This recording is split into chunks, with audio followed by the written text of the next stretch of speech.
espoir et une grande confiance en l'avenir que je vous retrouve ce matin parmi vous pour participer à cette cérémonie de remise des kits scolaires dans la région de Sédhiou et de Ziguinchor.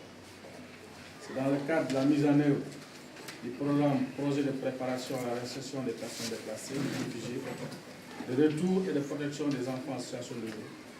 Nous sommes réunis pour rendre visible l'activité, en parenthèse, de remise des kits scolaires, dans les zones ciblées dans 15 écoles pour 1000 enfants dans les régions de Sédhiou et Ziguinchor.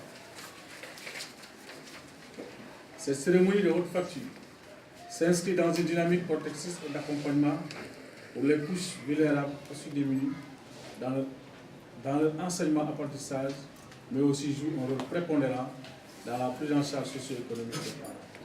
Cependant, il faut noter que cette cérémonie est un prétexte et un lieu privilégié pour faire un bilan de parcours de 10 mois d'exécution. Ce programme entièrement financé par l'UNICEF a contribué de manière significative à renforcer les capacités des membres des structures pour mieux se familiariser avec les outils de protection dans le cadre de l'enfance. Les actions de contact et information avec les adultes porteurs d'enjeux, les autorités religieuses administratives, dans l'optique de recherche-action, ont pu révéler des facteurs limitant la protection des enfants, ignorance, discrimination, situation précaire des parents. À travers ces actions participatives, pour mieux impliquer les forces vives, il ressort que les chiffres sont très alarmants. La Casamance a fini.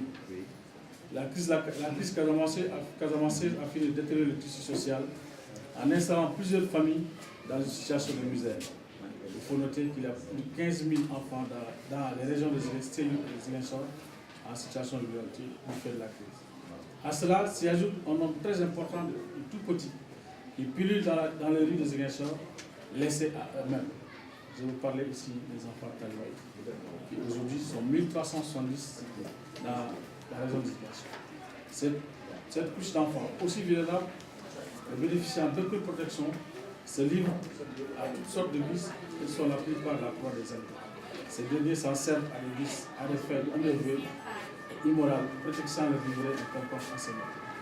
Exposés à toute forme de maltraitance, ces mots méritent une attention particulière et un regard de bonté car ils ne méritent pas une personne. C'est la raison pour laquelle le consortium Azapat Kabon 14 s'est inscrit dans la dynamique de recherche-action en impliquant les familles pourvoyeuses d'enfants talibans. Plusieurs rencontres à Kakelefa, Pichidara, Kandifa, dans la région de Gabou, en Guinée-Bissau, Kuntupiel, Babadika et Kossé, également dans la région de Gafata, ont été de véritables moments d'échange, de partage autour de la problématique des enfants talibans. Ces rencontres ont une importance quantitative et qualitative dans la résolution de la problématique des enfants, car les populations de Gabou, et même la Guinée-Bissau, s'en désolent, s'indignent des conditions de leurs enfants, mais s'engagent et se mobilisent pour apporter des solutions durables à ce phénomène. C'est pourquoi les parties États signataires de la CDE, la CADB, doivent garantir les droits et protections des enfants sans discrimination.